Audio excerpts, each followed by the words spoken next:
Good afternoon, everyone. Welcome to this month's webinar. And this month we're going to take something a little bit different.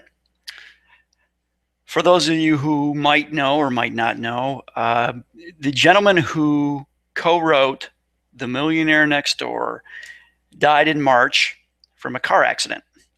So what I thought I'd do this month is take a look at what some of the findings were with their book and who truly is the millionaire next door. The big thing when you look at the millionaire next door, the author who passed away was Dr. Thomas Stanley. The co-author was William Danko. But what these gentlemen found essentially is people either can look like a millionaire or act like a millionaire. And what I mean by that, and I say this all the time to people and clients, you can either, looking like a millionaire, you drive the Mercedes Benz, you've got a huge, 6,000 square foot house, you've got a pool out back, you're taking, first class tickets to Hawaii and staying in the nicest resorts, everything that you kind of associate with millionaires. Well, the reality is the vast majority of the true millionaires in our country are completely opposite of that. And what's really a funny story, I always remember hearing these guys talk about it. Essentially what they did is they interviewed, I think it was 10,000 people who were millionaires. And before they started the whole process, they had a reception for these folks.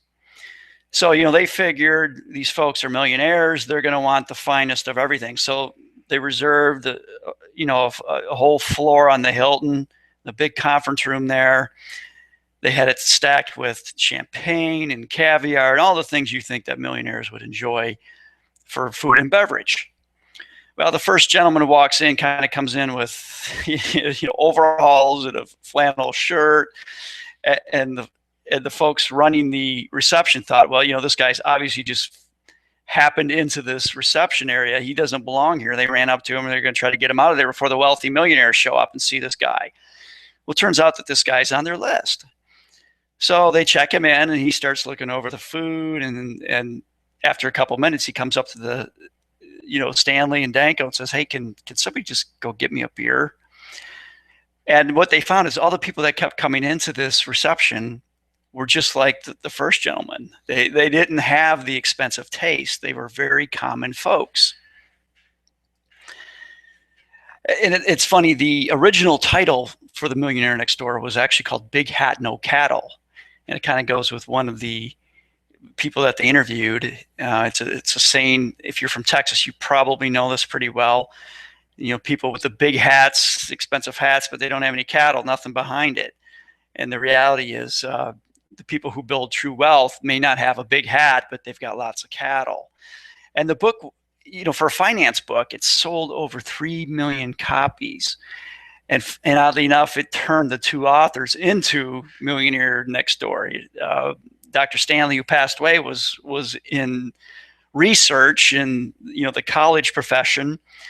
And after that, he basically got out of being a professor and was able to just focus on his writing. So both of those guys ended up becoming the Millionaire Next Door from their book. But it's very rare for a finance book to sell that many copies. And it's kind of become the Bible for many people. A lot of people, and I've done this before, is you give it to folks to try to help them figure out how they can get to this level of being a millionaire. So the biggest takeaways from the book, and that's really what I wanted to talk about here.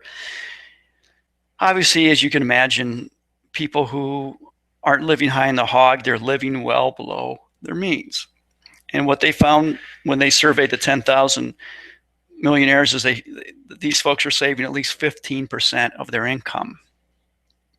And they were also living on basically 7% of their net worth. So what they were living on was their income minus their savings, which amounted to about 7% of their net worth. Most of the millionaires next door had 6.5 times the wealth of all their neighbors. So they lived in very common middle-class neighborhoods, but they were very wealthy relative to their neighbors. And the other big thing that goes along with living below your means, they all avoided buying status objects. They didn't have a Rolex. They didn't have a Mercedes. Didn't have any of that stuff. They avoided the status lifestyle. They didn't care what you think of them. They drove an old Ford pickup and they wore hand-me-down shirts or garage sale shirts. They didn't care.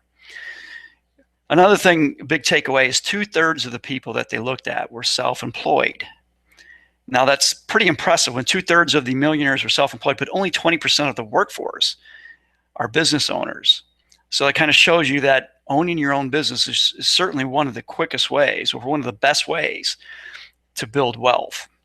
And the other interesting thing is, a lot of times Dr. Stanley would talk about the bovine semen distributors. That was one of the people they profiled, and I'm not making a joke here. If you Google that, you'll see it. But what they found is it's really business owners in boring professions. You could kind of imagine being a bovine semen distributor is a very boring business, but also welders, pest control folks, mobile home park owners. These are some of the people that they found. Very boring businesses. Another key takeaway, and one of the points they really drive home frequently in the book, was you aren't what you drive. In fact, that was one of the chapters. You aren't what you drive. So most of the millionaires very rarely had new cars, almost never had foreign cars, no Mercedes, no BMWs, nothing that would cause you to spend $200 to get your oil changed. The other big thing is they never financed their cars. That may be a little bit different now with financing at below 1%, 2%. Maybe it does make sense to finance, but generally this was written back in the 90s when car loans were probably between 5 and 8%. So none of them financed it. Now, what's kind of unfortunate is the authors of this book, Danko and Stanley, didn't get this lesson. Danko talks about how he drove a Mercedes, and he was spending the $200 for each oil change. And so when he got his wealth through the book, he didn't listen to that, and he went out and bought a really nice car. And Dr. Stanley, when he passed the car accident, he was driving a Corvette. And as you can imagine, Corvettes, when you get in collisions with Corvettes with the fiberglass body, they're really not the most sturdy of vehicles. So maybe had he been driving a Ford pickup, maybe he'd still be alive today. I don't know. I don't know details on the accident, but it's pretty clear when you drive around in a Corvette, you weren't you weren't driving a car that was well below your means. Another interesting takeaway is how the wealthy focus on giving things to their children.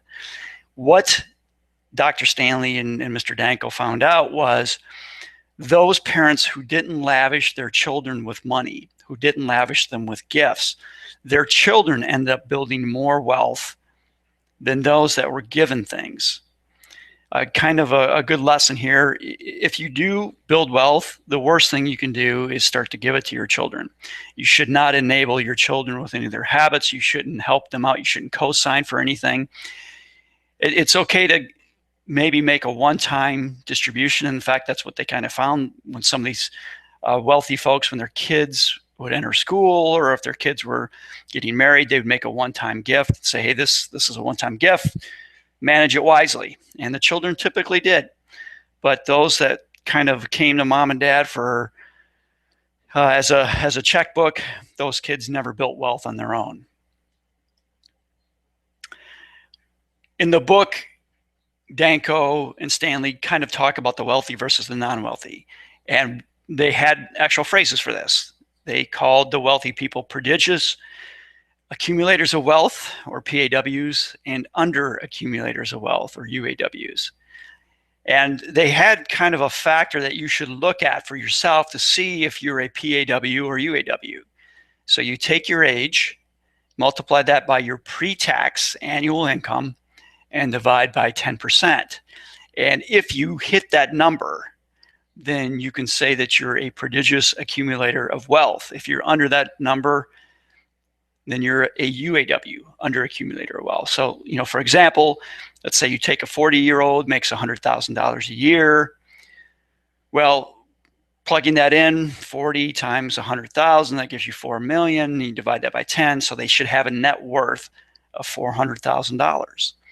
So if you're under that 400K, yeah, you need to start working. If you're over it, hey, pat yourself on the back, but don't get too lazy. Keep plugging away. Keep working at it. And, and as they looked at things, they found that there were a lot of bad habits of the UAWs. One of the big things was smoking and alcohol use. And they found people who had frequent use of both of those that cost them millions of dollars over time. An example they used was, spending $30 a week for smoking. And if you take that over a 40-year period and had invested that just conservatively, you would have easily had over $1 million. So smoking, if you're a smoker out there, just realize that you are following bad habits of the UAWs. And if you can, not only quit smoking, help your health, it's also going to help your wallet. We've already mentioned cars, but that's obviously one of the things that the UAWs do. They have the latest model, they buy some foreign cars, that's a status symbol, and they finance them. Bad ideas. The other big thing that they found was the UAW spend very little time focusing on wealth building. Most UAWs would spend more time planning a vacation or researching a purchase of a car than they do on their investments or finances. So you can tell a little bit about where you're headed based on the amount of time you spend on your finances. So yeah, if you're searching 25 different sites to buy, something you can get on Amazon, then you're probably spending too much time on that, not enough time focused on your finances. The other interesting thing, they actually talked about sometimes people with the higher incomes were actually UAWs. Now, they may have wealth, but they don't have wealth equivalent to their income levels. And they frequently talked about how doctors were prime examples. Doctors typically see themselves as kind of a status symbol in society, and they feel that they're wealthier people, so that they should have the Mercedes, they should have the big house, they should have the country club membership. The reality is their true wealth compared to their income is quite low.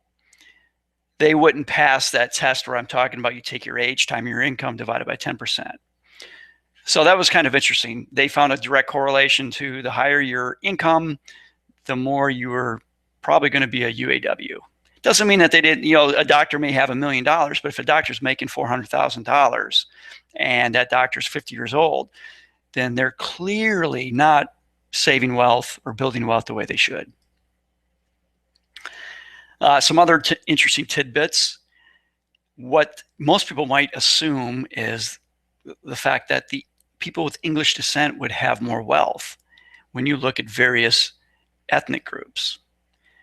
And the reason for that is when we started our country back in the 1600s, 1700s, the wealthiest people in our country were landowners.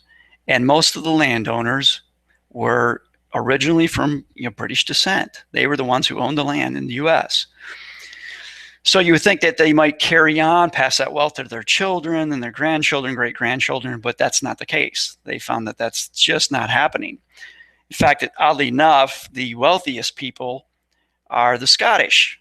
And you may have heard that how Scots are cheap. And I've got Scottish blood in me. My grandfather was I think probably 80% Scottish.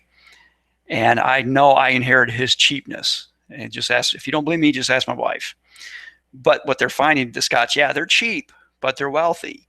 So in the United States, people of Scottish descent make up about 1.7% of the households, but they make up 9.3% of the millionaires. Interesting what Danko and Stanley found out is a Scot who earns about $100,000 a year saves more than the average American who's earning $125,000 a year. So yeah, if you're Scottish, you probably have a decent little net worth. Good for you. You probably drink some pretty dark beer as well. But anyway, the other thing that they found is even though a lot of the millionaires next door do a good job in not giving their children wealth, they might actually be hurting their children with the guidance that they provide. So a lot of these millionaires next door are business owners in very boring businesses, so that they might be sewage pump control companies or laundry mats, or real boring stuff. And most of these people worked really hard. They might be spending 55 to 70 hours a week working. So they want a better lifestyle for their children. So they push their children to go to college, get professional designations such as a lawyer, a doctor, a CPA. So they're telling their children to put off earning money to get this education. And what these Millionaire Next Door want is they want better lifestyles for the kids. They want kids to have a better house, to have better cars, all of that. But when you look at the building of wealth, that's the worst thing you can do. So it's kind of funny that the folks who have the wealth are actually guiding their children in the wrong direction, trying to get them to get designations, to get professions that will give them the bigger house, the bigger cars, rather than just basically imparting the same lessons that they had. Work hard, live below your means, be self-employed, save your money. That's what they should be giving to their children, but instead they're trying to give them a kind of a different lifestyle. And that's kind of natural. I mean, people who work really hard don't want their children to have to work as hard as they did. But they might be better off if they were giving the same lessons that they had. So anyway, I just thought it'd be kind of cool to take a look, sort of honor Dr. Stanley. It's horrible that he passed in a car accident, but he did have a big impact on many people, again, selling more than 3 million books. But again, the big things, the final thoughts: spend less than you make. No matter what you do, you don't have to be a business owner. If you have a regular 9-to-5 job, the key is to spend less than you make. Don't get into status symbols. And I always say, I can always tell people who have wealth and didn't have huge incomes because they practiced delayed gratification. If you can delay gratification, you can build wealth. So again, thank you for taking some time to listen and watch this webinar. If you'd like more information, please sign up for our newsletter. You'll get all of this every month. picketfencefinancial.com/education. You can also find some videos there, past webinars, past newsletters, all kinds of good stuff there. Or you could go to our Facebook page, sign up there. We post everything to Facebook and our YouTube. Also, if you have any questions or if you have any ideas for future webinars, I'd love to get your information, love to get your ideas. But we'll talk to you soon. Take care.